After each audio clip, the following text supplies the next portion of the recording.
Okay, I see it in LinkedIn, on YouTube, Facebook.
Okay, hi, this is Everett, Everett's Watercolors. Welcome to my studio.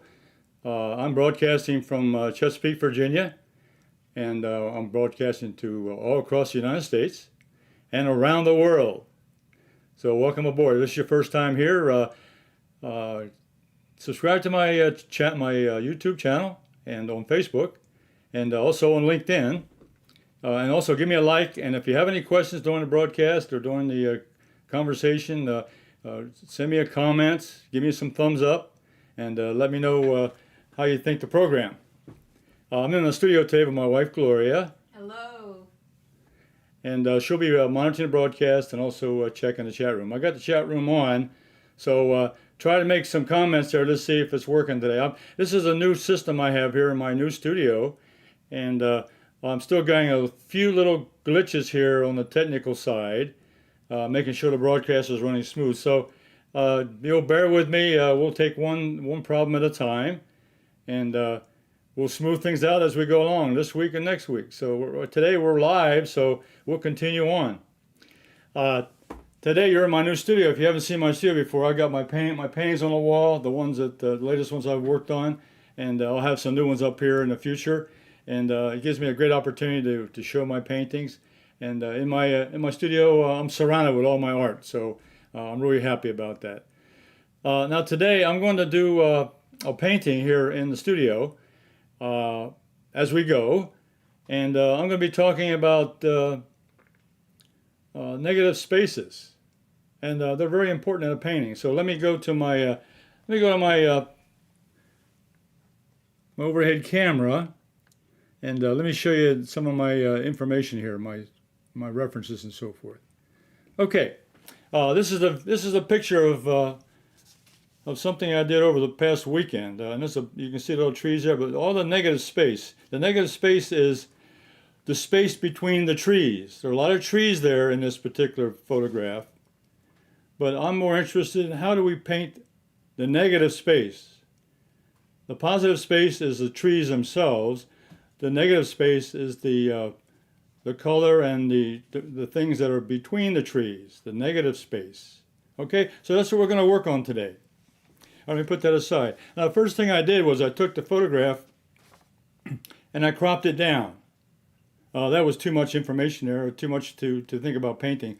So I cropped it down to a smaller area, and you can see here, I cropped it down to just a few trees there in the foreground. You see a bunch of trees in the background, and there's a little building over here.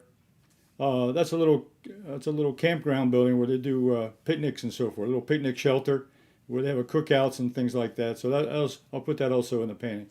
And there's a nice little shadow pattern here on the ground. Okay, so this is my reference photograph. And also what I did from that photograph, I did a drawing. I always do a design drawing from the photograph, and that way I simplified some of the shapes, and just picked out some of the trees I really want to emphasize. And I got the little shelter back there, a little picnic shelter, and so forth.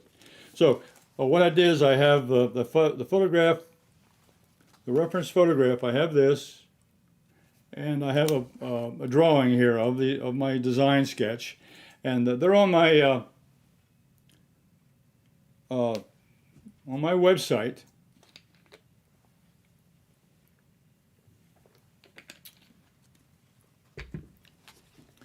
Everettswatercolors.com is my website.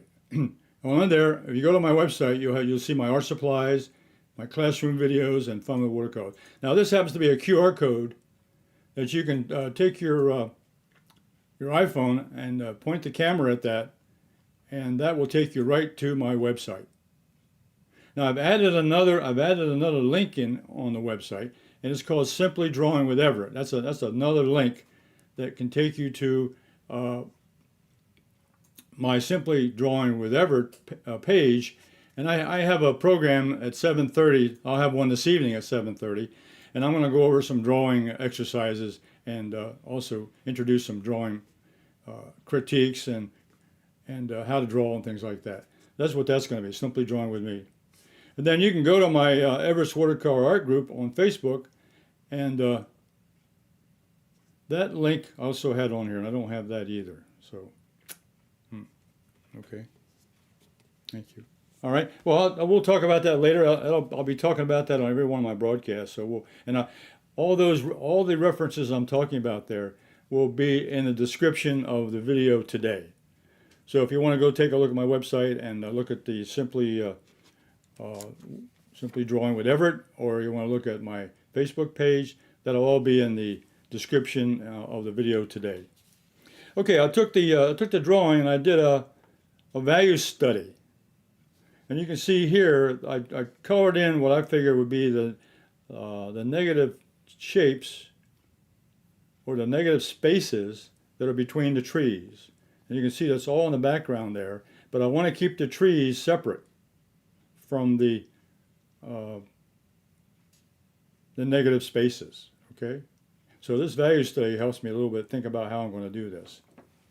Okay, well, there's several ways to do this, and I thought about it. How am I going to paint the negative space? I could mask out the negatives. I could mask out the trees and then paint behind them with masking fluid. I could paint around the trees and paint between them, which I've done many times before. But then I found that I thought about another way to do it. And what I'm going to do is I'm going to take an exacto knife, which I have here in my little toolkit. This little portable exacto knife, and I'm going to take some frog tape, which is what tape I use in my art, and I'm going to take the exacto knife and I'm going to cut up pieces with the exacto knife, and I'm going to take that strip, and I'm going to go in and I'm going to cover up the trees with the masking tape. So I can do this for all the trees. I can go and I can cut another piece off with the exacto knife. Now, what I have is an exacto knife here, the tape, and I have a small cutting board, little 8 by 10 cutting board. And you can find that in a lot of places. Art stores have them, and also I found this in a craft shop, a sewing shop have these also. Okay, because they're easy to cut out patterns and things like that. So a small cutting board, exacto knife, and some tape. Okay, you can use masking tape. This happens to be frog tape, they call it. It's painter's tape, and it's easy to cut. It's very easy to cut. Okay, but what I'm going to do is I'm going to cut up pieces of this, and I'm going to put it on my painting. Okay, so that's my plan. My plan is to protect the shapes of the trees with the pieces of tape.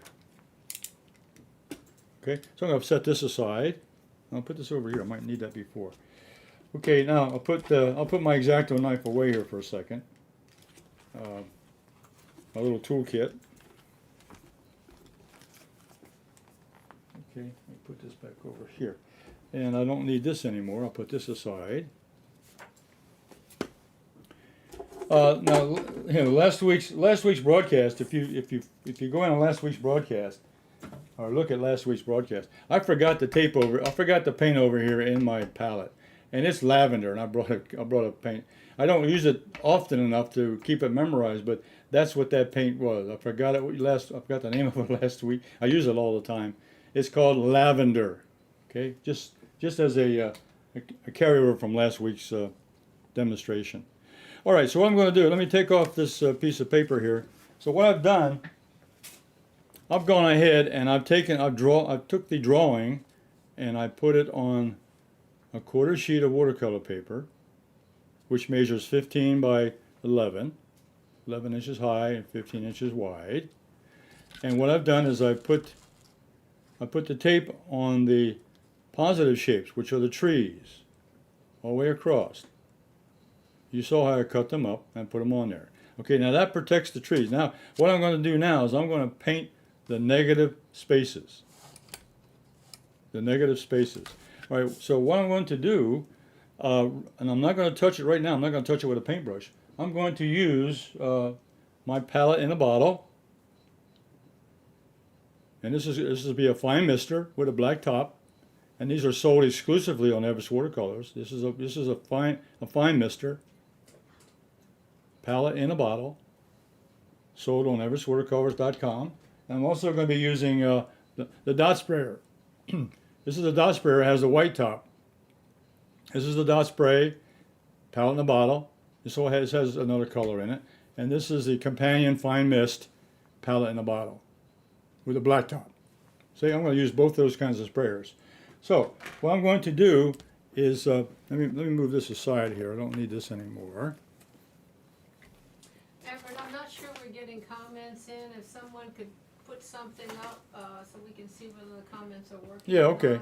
Yeah, if someone looking or so forth is in, write a comment down on your chat room, on the chat room off to the right there of the broadcast, and type something in, just so we want to see if the chat room is working and see if it's coming in. We'd appreciate that.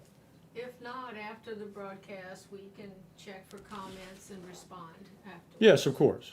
Yes, and you can always make comments on the video after the program. You can make comments on there before, during, and after the program. That way I can feedback whatever information you're asking about. Okay, so what I'm going to do now is I'm going to kind of prepare my painting tape board here. I'm going to put a little bit of some old towels around, because when I'm spraying, I don't want to get paint. I don't want to get spray on my pads or on my paper, so I protect all the material around. I mean, the paint's not going to go that far, but it's always just a precaution to make before you start spraying, is to have your paper well protected. And I've also I've got a little plastic screen here that I can hold, and that'll screen off some of the areas I want to control. So I'm going to start out now. The first thing I do on a spray bottle, this is a dot sprayer. I got green number 1 color in here. That's a Holbein Watercolor. This is green number 1, and I'm going to prime the pump. And when I prime the pump, I'm going to make sure I hit it 2 or 3 times until I see the paint come up into the bucket. Okay. What that does, that allows the paint to get up from the bottle up the. Hey. Thanks, Jackie. Hello, Jackie. Thank you for. We know we're live. Thank you. what I'm going to do now is I'm going to take the spray bottle. I just prime the pump, and I do that so that the paint gets up into the nozzle. So you have to pump it a couple times because it's clean. And then now I'm going to go ahead and I'm going to spray the top. So I'm going to put a little bit of green up here just to get started. And I'm just kind of protecting a little bit of the area down here, okay? So I got started with a little bit of a green. And I'm going to add, now this is a fine mister now. I had the dot spray, and this is a fine mister with a black top. And it's got dark green in it. It's a little bit of hooker's green with a little bit of ultramarine blue mixed in with it. So it's a dark green mix. And I'm gonna prime the pump on that one. Same thing, same procedure. Go to the rinse bucket, and now I'm going to put a little darker color in there.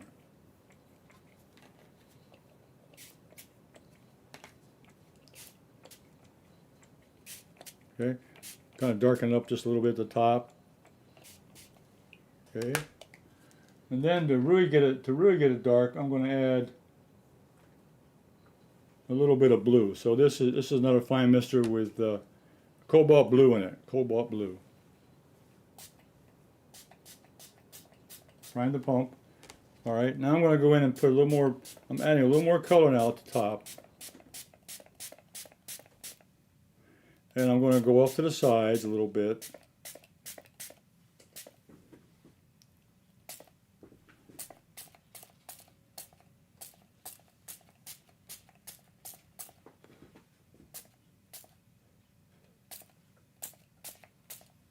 Okay.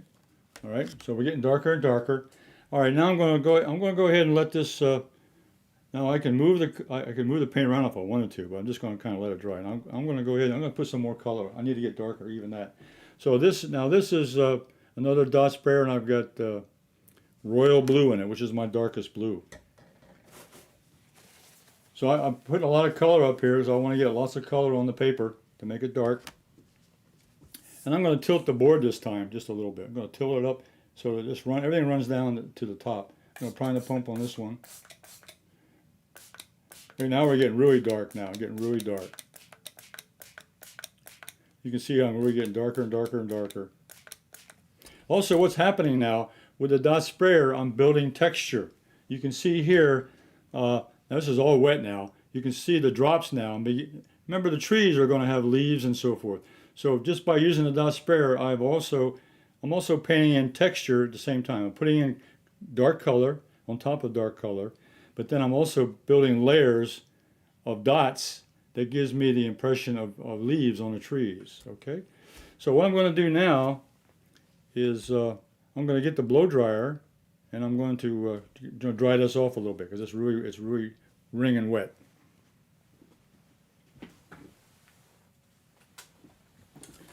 So I'm going to turn the blow dryer on.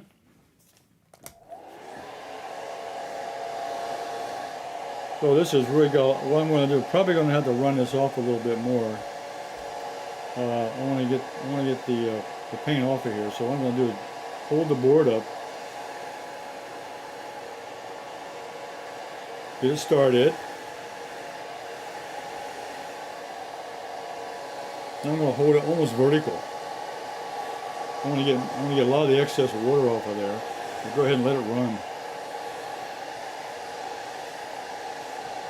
So now I'm holding the paper vertical now to get some of the excess moisture off of there.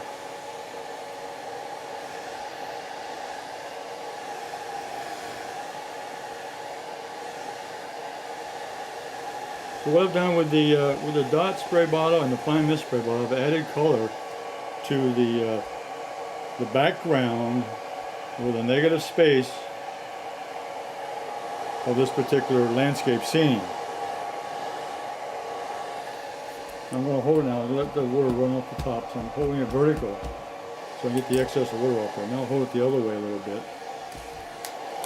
Okay, now I'll hold it vertical. Now I'll let it run down this way, and let some of the extra moisture come down from the top to the bottom, or as far as I've gone. Okay. Okay, now we'll let it sit there for let it kind of dry a little bit. We're going to get even a little bit darker. That's just to get started. Okay, now what I want to do now is really the bottom part is going to be lighter. It's going to use different colors. Here I'm going to use I'm going to use the dot sprayer, but I'm going to use yellow ochre paint. Okay, and palette in the bottle with yellow ochre paint, Holbein. Okay, so we're going to have this board almost soaked by the time we're finished with paint. I'm going to leave the center part alone right now as much as possible, because that's where more or less the impact area or center of interest or whatever. So I'm going to hold my screen a little bit here. I'm going to go ahead and I'm going to paint the bottom now. I'm going to put the yellow ochre across the bottom. Now this is the light area. This is where the tree. This is where the light was coming from the sky. And if you remember the photograph, this is also where the shadow pattern was.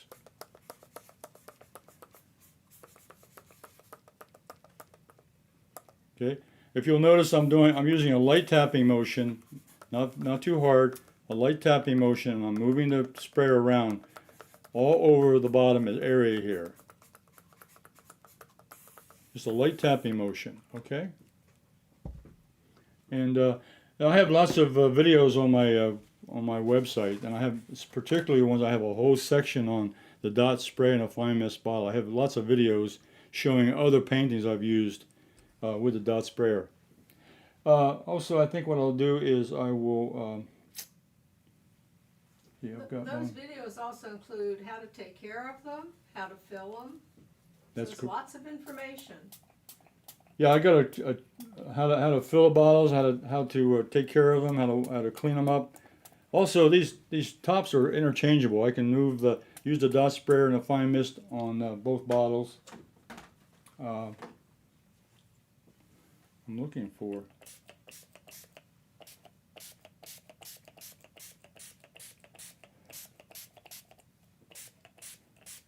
I'm putting just a little bit of blue down at the bottom just to give this thing a little color at the bottom, along with the yellow ochre.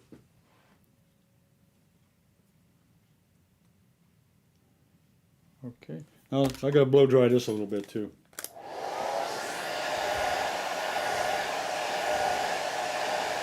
So what I'll do is I'm going to lift the board up a little bit and let the paint dry, let the paint move.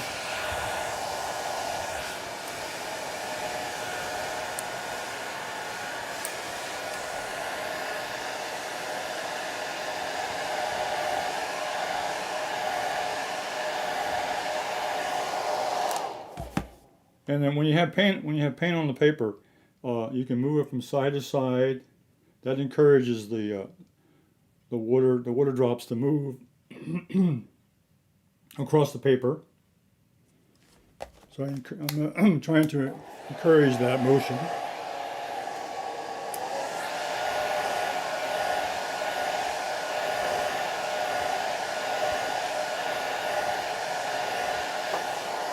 Okay, all right. So now I'm going to just leave this right here for a second. I'm going to pick up a big brush now, and I'm going to add some more color to the painting. So down here in the foreground, I can work a little bit more. Let's say I'll mix up a little bit of that yellow ochre. I'll pick a little bit of yellow ochre and start back here, and I can go across. I'm going to do a few just to fill in some of the areas with color. I'll move across the middle here with that yellow ochre. The horizon line is just about right there. And I can pick up a little bit of burnt sienna. These were a bunch of pine trees, so it's going to have a reddish look. So I can use a little bit of burnt sienna, maybe a little bit of alizarin crimson. It'll give me a little reddish tone. And I'll come across this big. This is a 1-inch Holbein natural hair brush, which is also on my website. I use these for large wash areas, to cover large areas like this.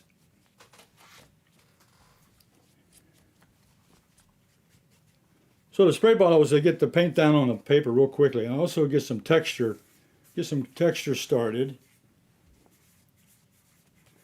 And up here at the top, I think what I'll do is also take the same big brush, and I'm going to mix up a little bit of ultramarine blue.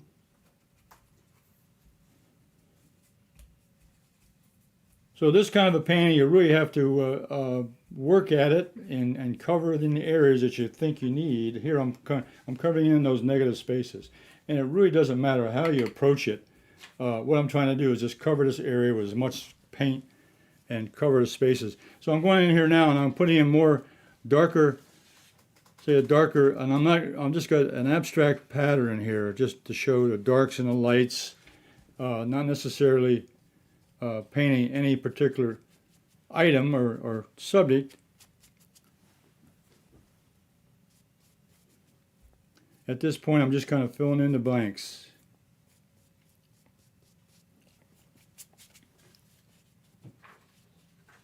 Okay. Now, one thing I want to do though, let me blow dry that just a little bit.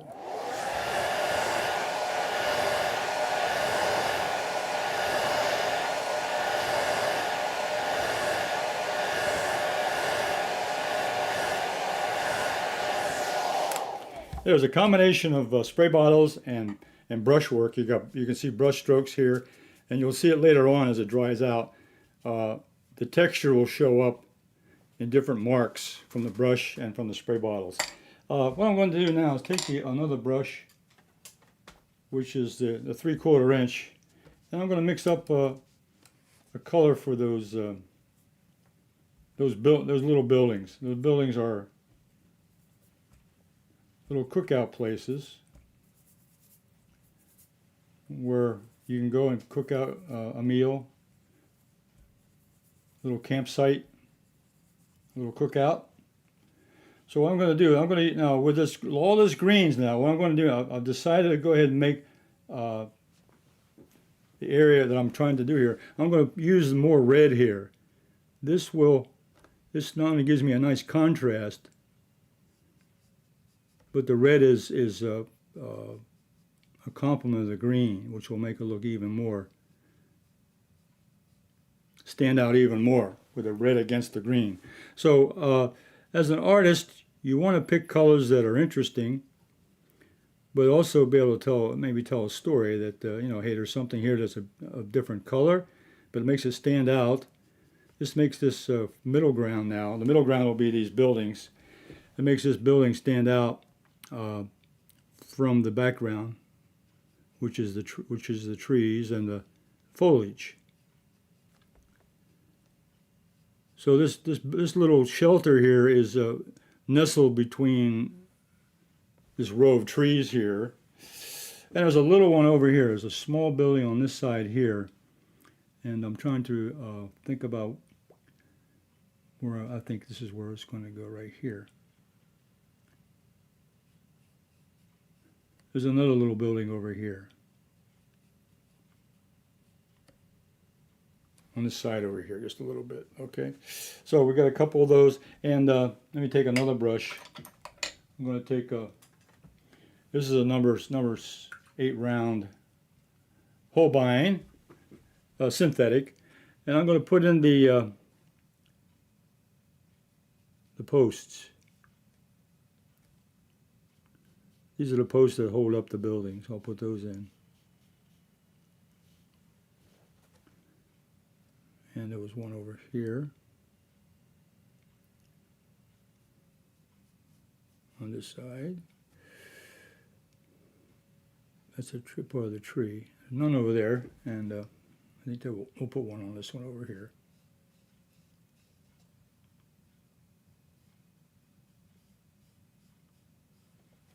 Okay, all right.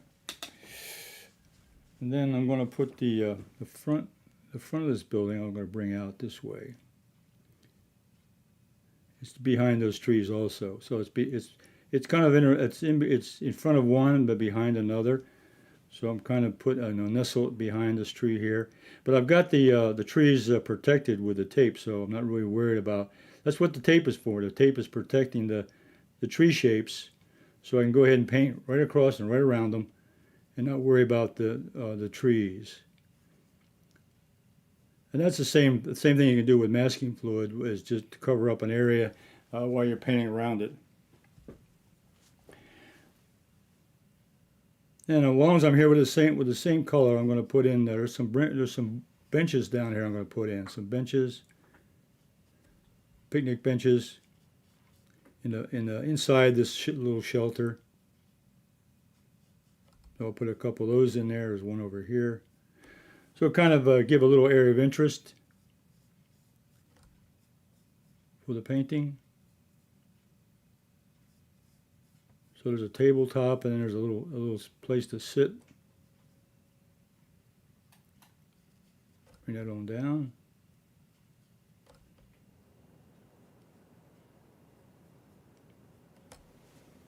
Okay. All right. What I need to do is I'll leave that alone. Okay. Now behind the building, while it's still there, let me dry. Now it's wet paint, so I need to dry that off. So I'm going to put the hair dryer on.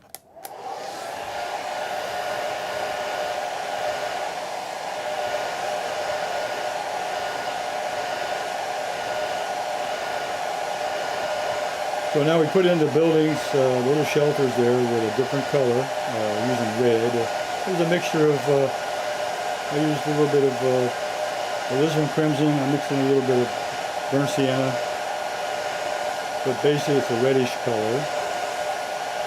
And that's complementary to the green, so it'll make the green show up. It'll make that show up against the green color of the trees.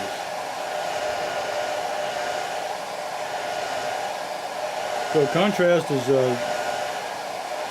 controlled by change of color. Complementary colors of contrast, also value, lights and dark. A light color against a dark color. That's another way to get interest. Okay. Now there's a little bit of wet paint on top of this tape. I'm going to pick it up a little bit so it doesn't get into the other part.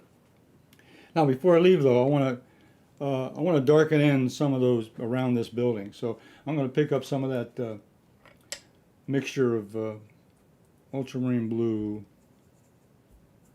and a little bit of hooker's green.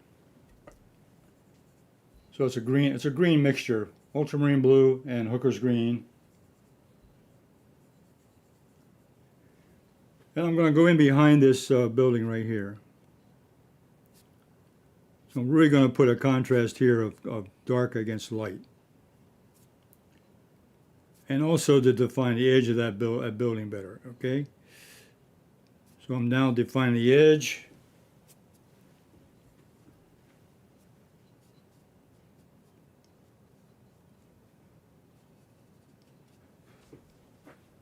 Over here I can do the same thing right behind it. I'm going to add a little value behind that. So as I said before, color is one way, another is value. Get something dark behind the lighter value.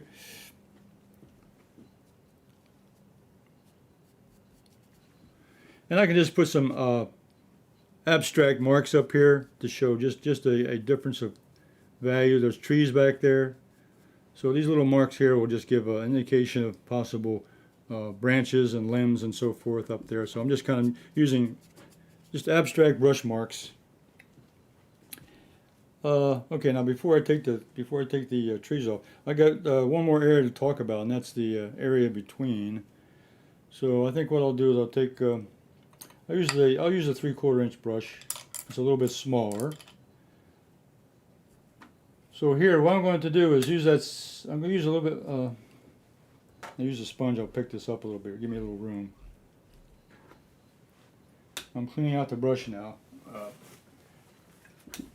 I put it in the bucket, and then I'll go in and I'll squeeze it out on a towel or on a tissue. And I'm going to mix up a little bit of green number 1 here. And mix it in with that yellow ochre. Just to give me an off, not a green and not a yellow, but kind of a mixture there. A mixture. I want a light color. So it's a mixture of green number 1, which is a light green, and a yellow ochre, which will give me a greenish yellow. And I'm going to go in here now. I'm going to put in a background here. I'm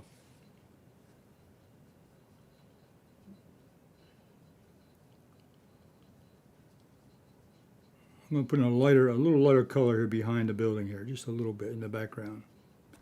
Could be bushes, could be low-lying, maybe smaller trees and so forth.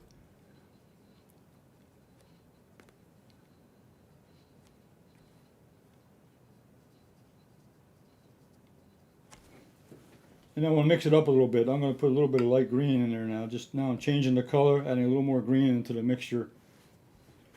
And then come back here and put in some more over here.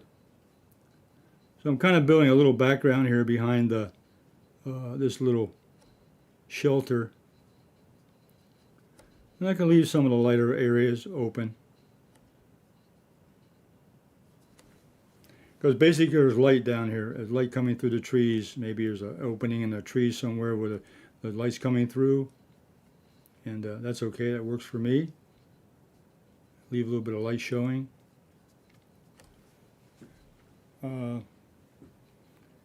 This area in here I can put a little bit, little darker up here on this side. Kind of filling. What I'm trying to do is filling in the negative spaces now between the building structure and the trees themselves. Okay, now let's dry that real good. I'm going to dry that.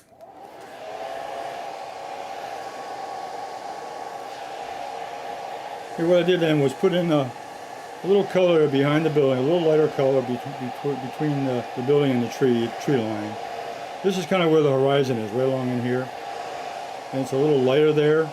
The background color is a little bit darker behind. The background trees are darker.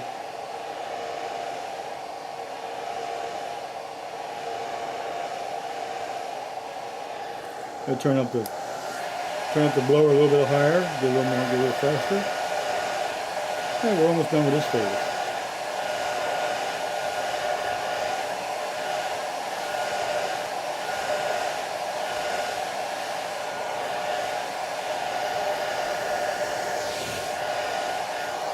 Okay, now I test the paper with the back of my hand. Let's make sure if it feels cool or warm, then I know it's dry. So it feels warm, all right?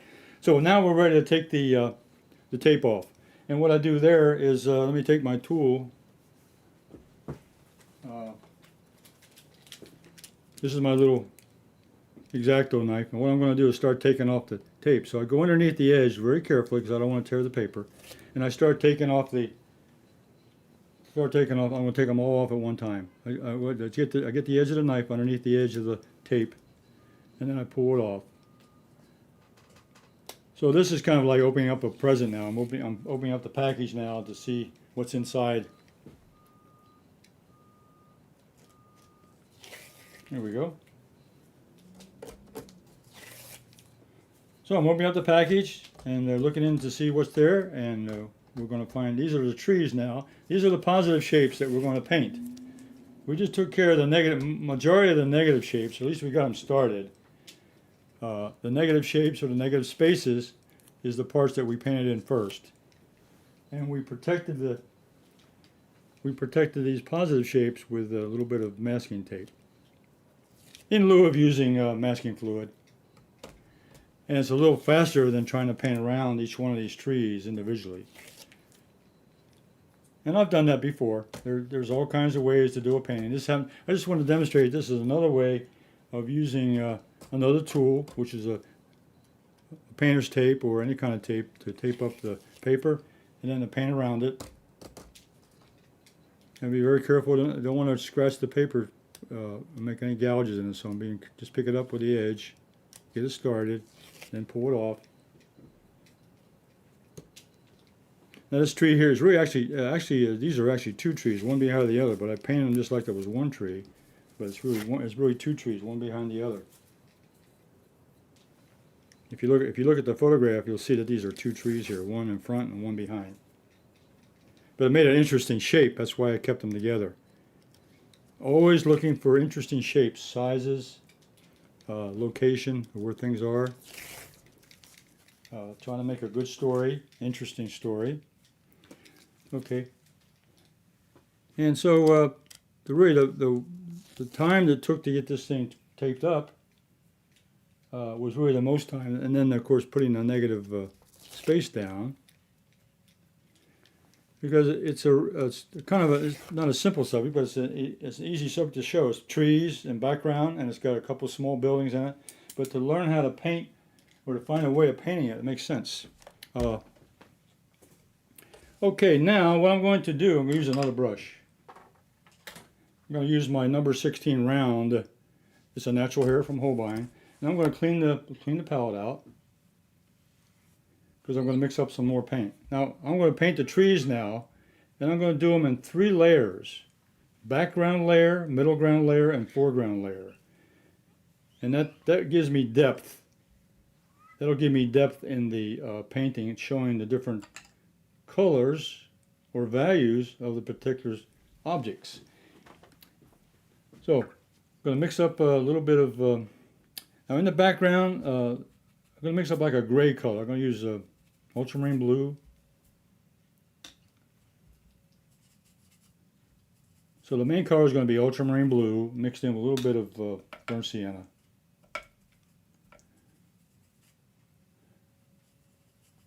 It'll give me a gray mixture.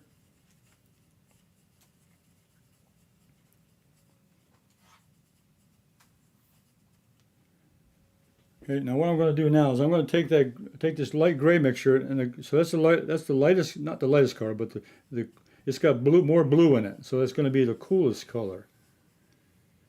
A little more blue in it.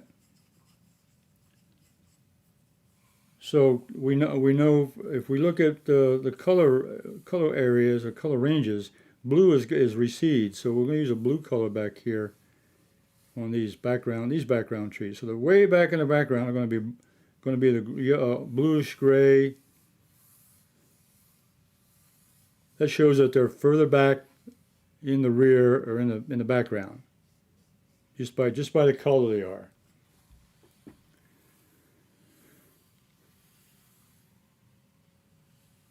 This one's going to be behind, so I'll put this one up and make this a gray one. Now you can decide which ones are further back and which ones are forward. Depends on the size of the trees. And normally the size of the tree also, the trees as they go back, it's a little bit smaller because they're further back. So the size of the tree, and now the color and the value of the color will also define that particular tree as a background tree, because it's a little bit smaller, and also it's got a cooler color to it. It's in the background.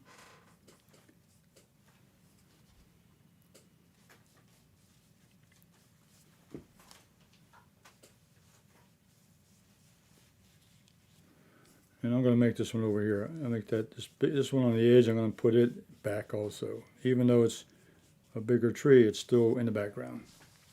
And this one on the right side over here, I'm going to put that back. On the edge of the paintings, on the left and right side, I don't want anything coming in too close to the middle, so I keep that in the background. All right, now the next level is going to be, I'm going to add a little more burnt sienna to the mix. So I'm warming up the color now, warming up the gray. What I'm doing now is adding a little bit more brown or a little bit more burnt sienna, so the color now is becoming a little warmer. Becoming a little warmer, so I'm adding more color, adding more warm color to this mix. That gray now is becoming more of a brown. It's still a gray, but it's a warm gray. So now these trees now are going to be in the background or in the middle ground. So right around this building, this particular tree here is going to be in the right here.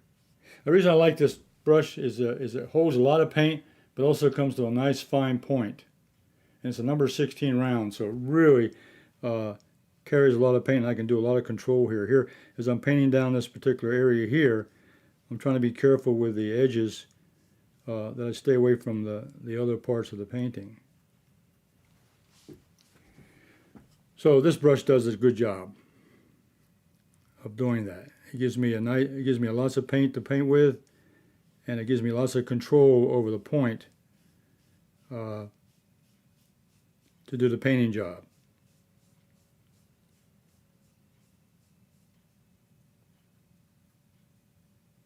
I think I'll put that down here behind this little bench here. Okay. All right. Then these two over here are going to be also a little bit darker or warmer. These are also in the middle ground, this section here. And one next to that, I'll make that one. They're pretty close together, so I'll make those also the same value and the same color.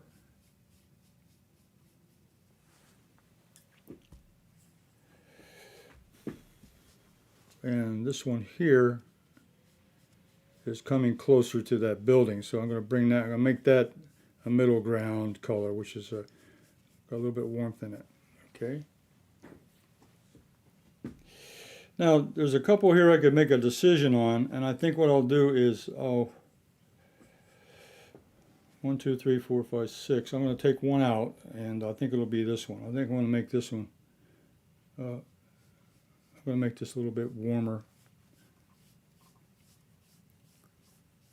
Coming forward.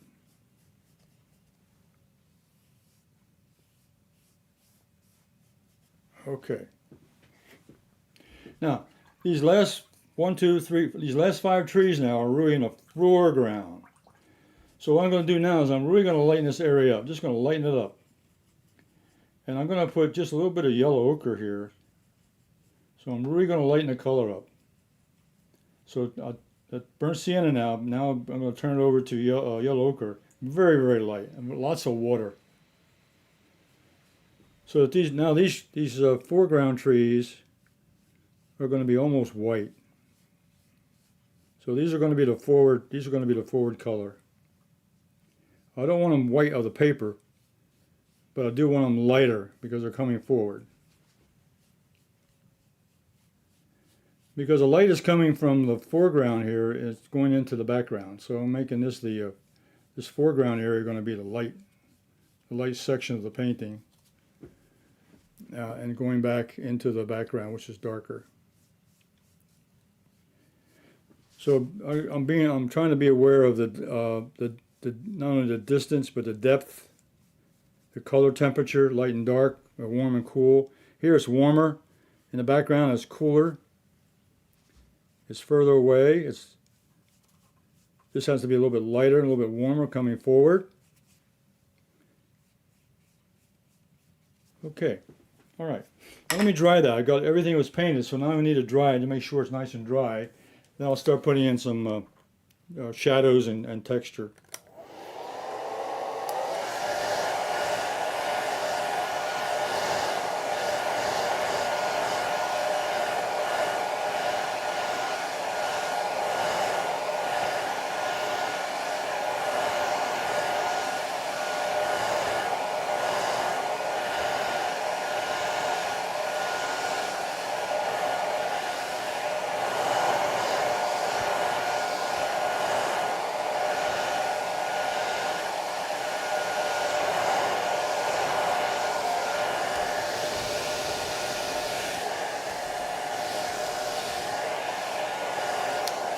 Okay, that didn't take very long because now I can put away these towels. I'm not going to do any more spraying, so I can put away these towels.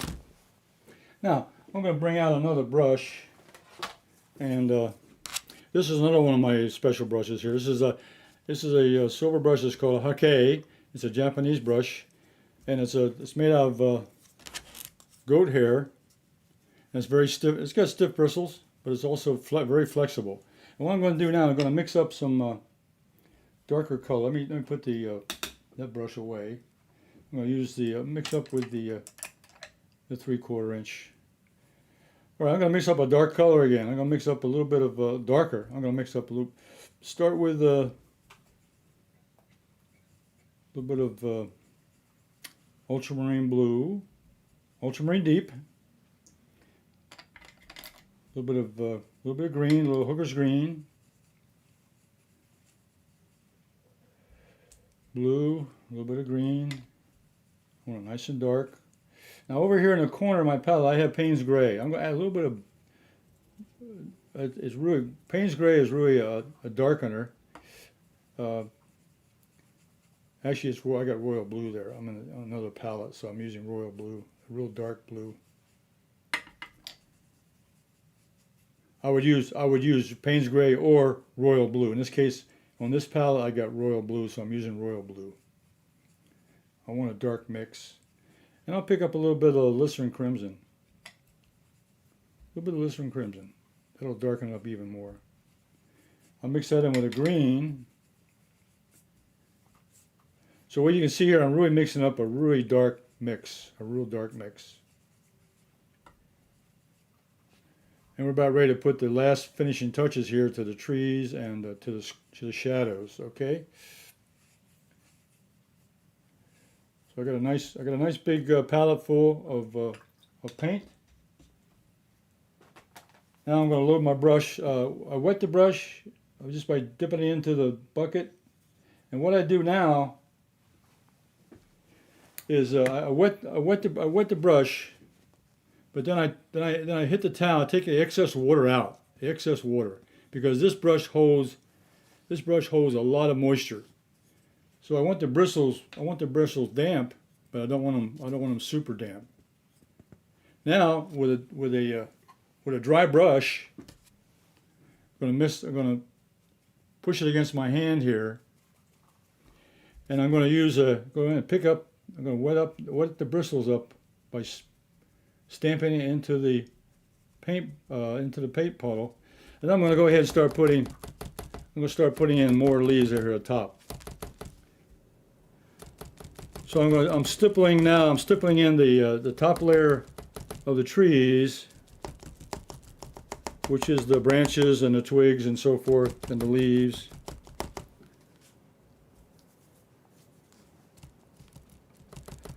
So this darker color now is going to cover up all those areas at the top, but it's also going to give us an impression of the background trees there at the top.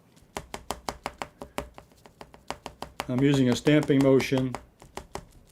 Now I'm moving the brush around so I get different angles and different shapes and textures of the edges of those tree branches coming down.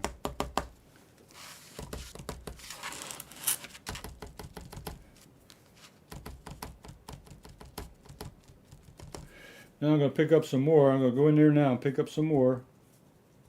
And I'm going to put some branches now across these trees that are shadows from the sun coming through the branches, and also picking up the light.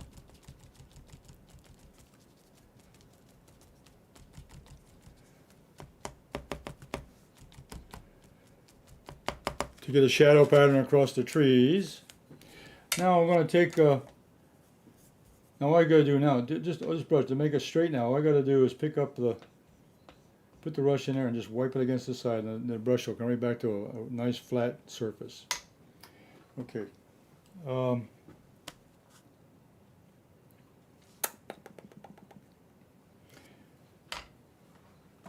What I'm going to do now, another brush I like a lot is the rigger. This is a number 4 rigger. And I'm going to take some of that color now, using the same colors I have here. And we're going to go in, I'm going to put in a little bit of green. Let's say it's green number 1. And I'm going to put some green across there. There was green grass here also in the foreground. So, and I'm using the brush, not like a rigger, but I'm pushing it against the grain to give me a rough texture, building a grass stroke basically.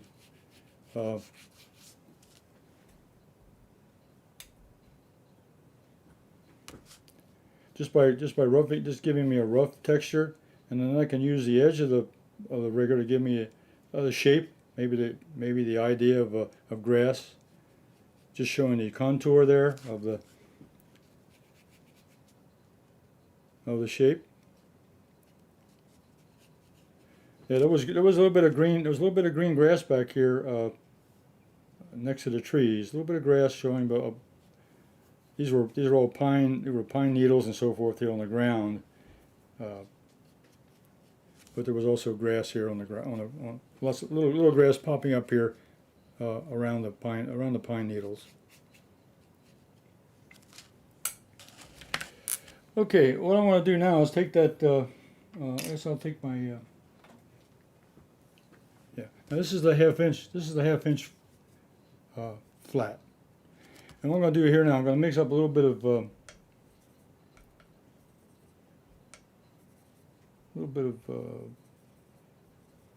burnt sienna and a touch of quinacridone violet, and that'll give me a shadow color. A little bit of violet mixed in a little bit of burnt sienna, a little bit of violet. That'll give me a nice shadow color. And what I'm going to do now is go ahead and put in the shadow patterns. What I saw here is a shadow coming across. There was one right here. And this shadow is going to come from this tree here along the edge. And it goes forward.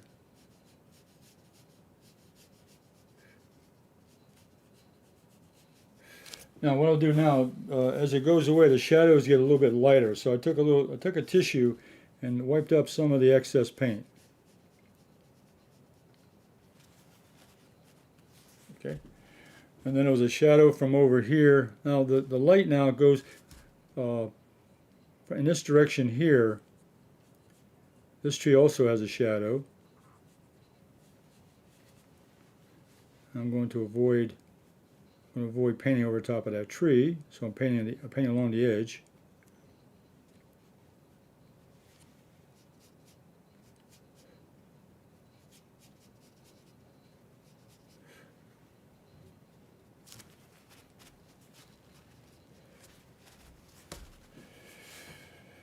Now these trees here, now the lighting came in and it was in the front, so these shadows over here are going to come in this direction. Kind of met in the middle somewhere, and that's kind of where the shadows went. They came from this direction here, and this one had another shadow from this one.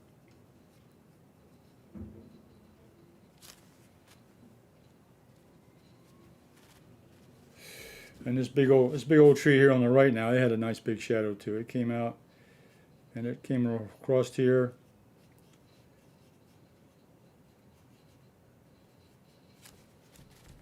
I'm using a tissue to pick up excess paint. I don't want it to be so dark. The value of that shadow is darker, but you don't want it so dark that it's black. You want to keep it kind of muted a little bit.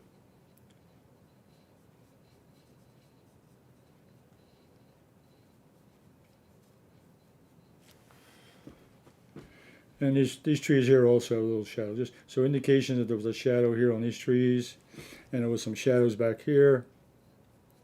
On that, okay. Now the last little step I can do here, and before we finish off this piece, is to I can add a little definition now to the grass. So I take a little bit of that green, mix up a little bit of ultramarine blue, and I can go in here now and add a little dimension here to the grass. So I'll come in here and add a little bit of texture. So I'm using the number 4 liner or rigger, and I'm building a shadow around these base of these trees, but also adding a little bit of texture for the grass.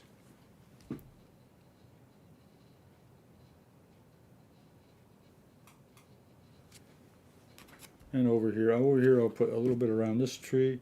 So that kind of, not camouflage, but that kind of covers up that little base there on the bottom of the tree, because there is a shadow there, and there was some grass growing up around those tree trunks.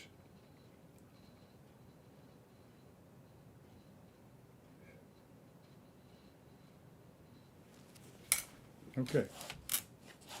Okay. All right. I'm going to take this off, and let me put a mat around this and take a look at it. We'll put a mat around it. Yeah. Okay, let's hold it there. Let's put the mat around and take a look at it. I always look at the mat before. At the end, we look at the mat to see. It always looks a little bit better under a mat.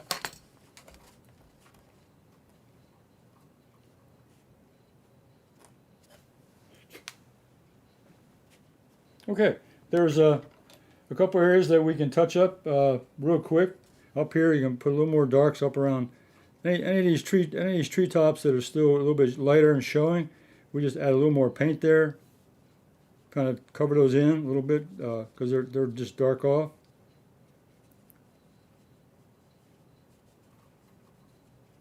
Add a little more darks in there to show off the shadows. Okay.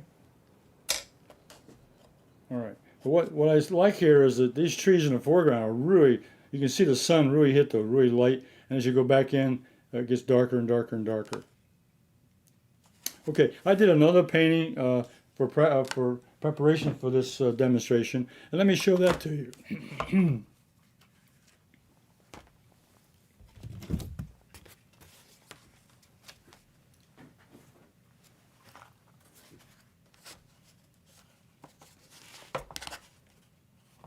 Here, I went a little bit darker on the foreground trees, but you can see here that it worked out. It worked about the same. The trees are a little bit darker here in the foreground, but I think the shadow pattern and also the texture and the background and the negative space is well covered with the shadow pattern going in the background. So today's demonstration was on creating and doing negative space, which is a space between the trees on this particular painting. Okay, let's go to my main camera.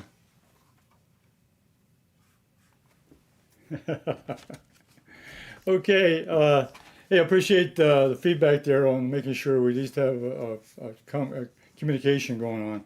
If you have questions or anything that you'd like to comment on today's demonstration, write it in the comments below, and so I can look at them and get back to you.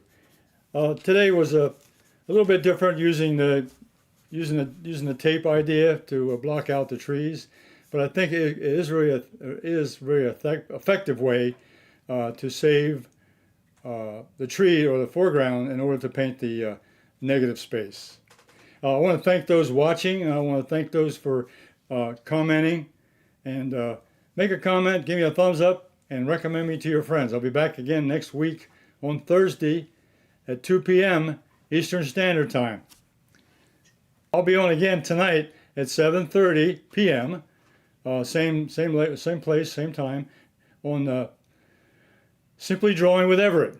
So I hope you join me there then at 7:30. Be a little short session, 20-30 minutes there, showing a little bit of drawing techniques. So I'll see you all then, either next week or tonight at 7:30.